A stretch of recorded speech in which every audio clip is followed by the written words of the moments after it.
Welcome to the writer reads The Strays of Lunar One, Book 1, The Unwilling, Chapter 3, Retrieval.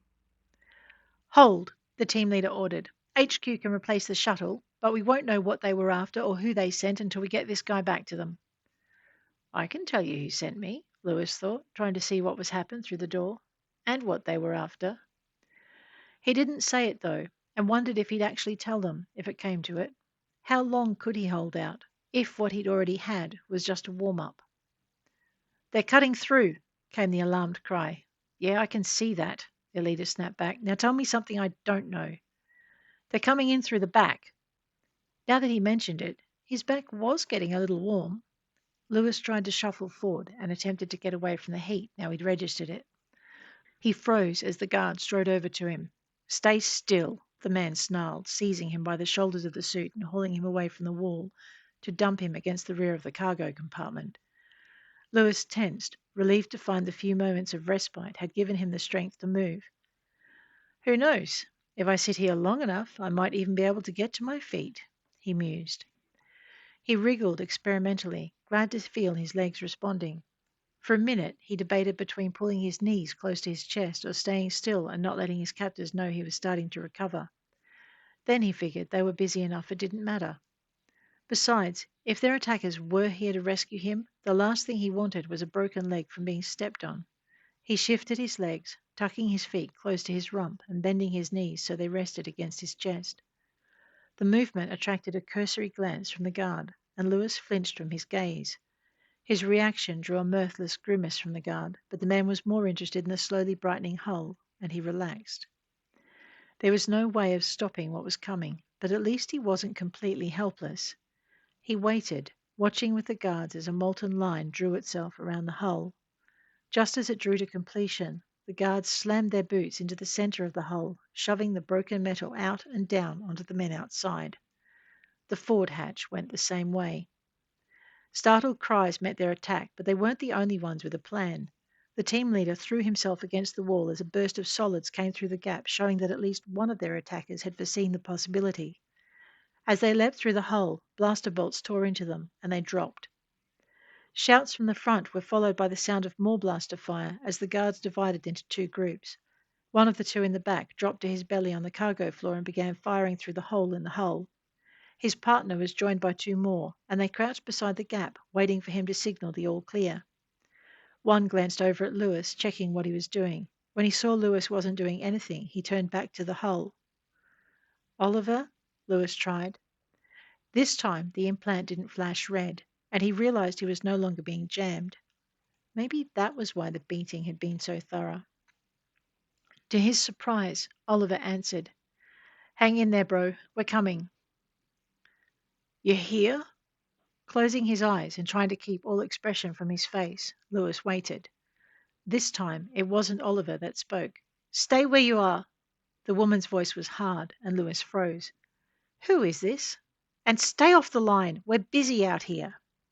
Well, that told him. Blaster fire cut the air, and Lewis opened his eyes. The two guards who'd been crouching by the gap had gone through it to take their attackers head on. It made Lewis wish he'd seen how they fared. "Keep your eyes open," Oliver instructed. "We need to see the setup inside."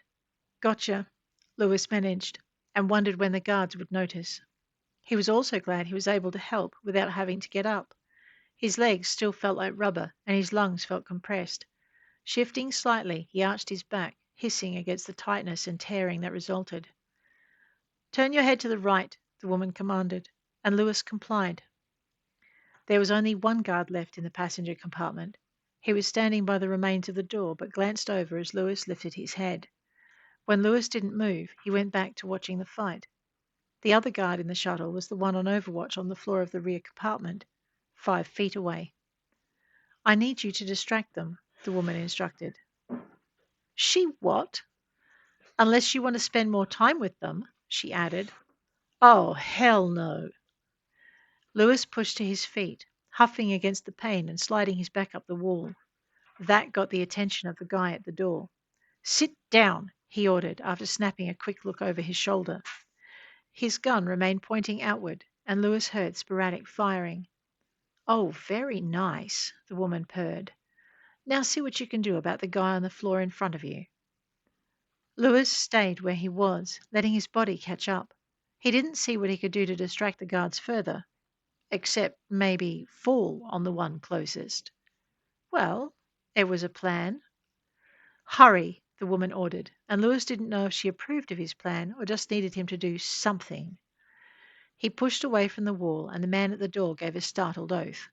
Down! He shouted, turning toward him and bringing his gun to bear. Get down! Lewis took another step, just as he caught a flash of movement just beyond the hole. Now, now, now! The woman screamed, and Lewis took 2 rapid steps forward. The guy on the floor felt the vibrations and rolled, and the guy at the door fired. Lewis threw himself forward, and the guy on the floor rolled onto his back and fired too. Just once. But it was enough. The solid tore through Lewis's already abused abdomen and ripped out through his back, leaving a slew of destruction in its wake. The shots from the guy on the door slammed into his shoulder and side, and he fell. He barely heard the woman's approval as he landed. Perfect. Like hell it is, Lewis thought, hearing another staccato burst from outside. That one sounded nearer. Numbness spread through him, and he shivered.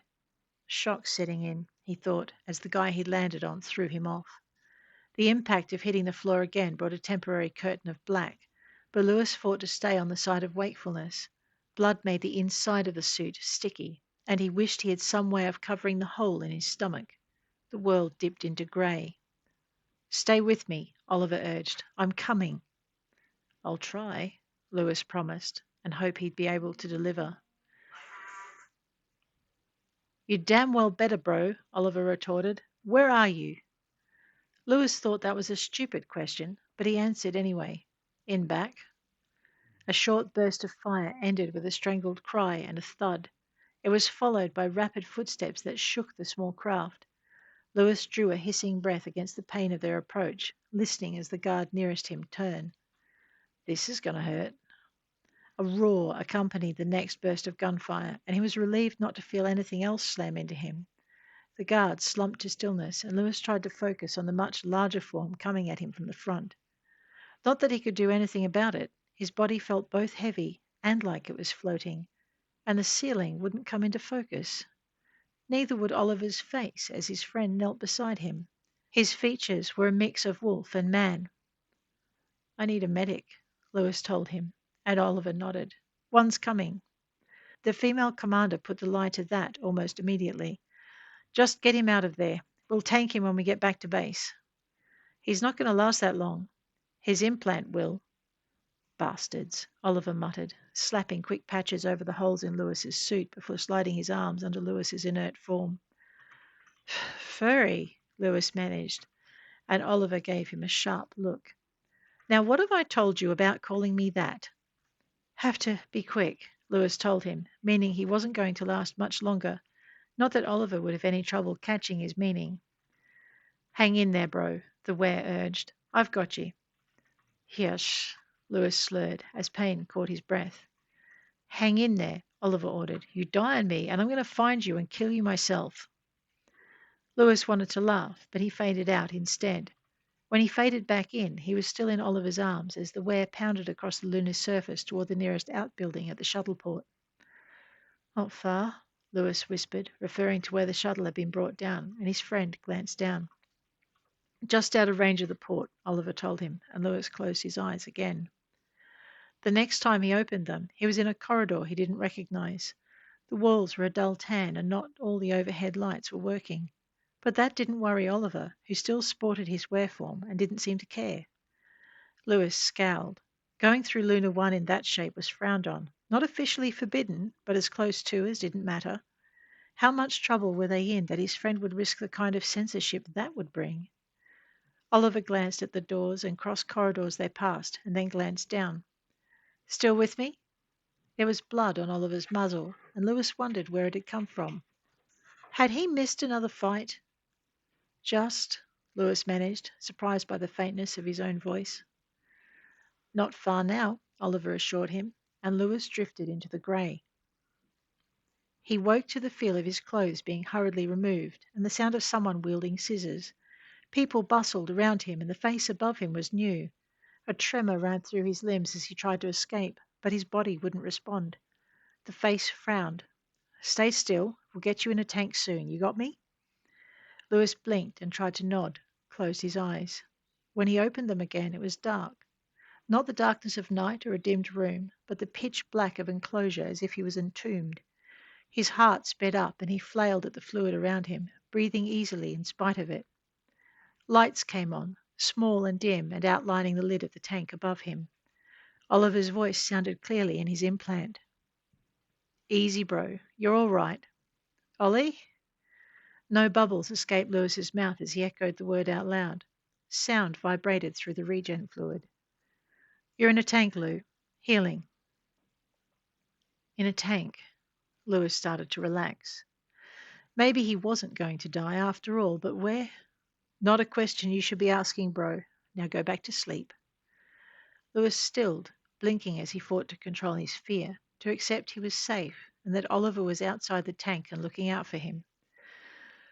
I'm here, bro, but I've got to organize a couple of things. I need you to rest and not scare the doc while I'm gone. He's not good with children. That stopped him. Children? Who are you calling a child? Oliver chuckled. You're fighting your bedtime, aren't you? Lewis groaned and rolled his eyes. I saw that. Now get some rest. We're all paid up and we've got an emergency account in case I'm delayed. Doc will take care of you. Doc, Lewis acknowledged, but the flavour of the fluid around him changed and he was drifting. Damned sedative. You better come back for me. Promise, Oliver said, the words sinking through Lewis's fading consciousness. Now sleep for me. A sense of command infused that phrase, and Lewis obeyed. He didn't hear the exchange as Oliver stepped away from the monitor and looked at Doc Nielsen. You've got 48 hours, the doc told him, and then we'll tap the next account.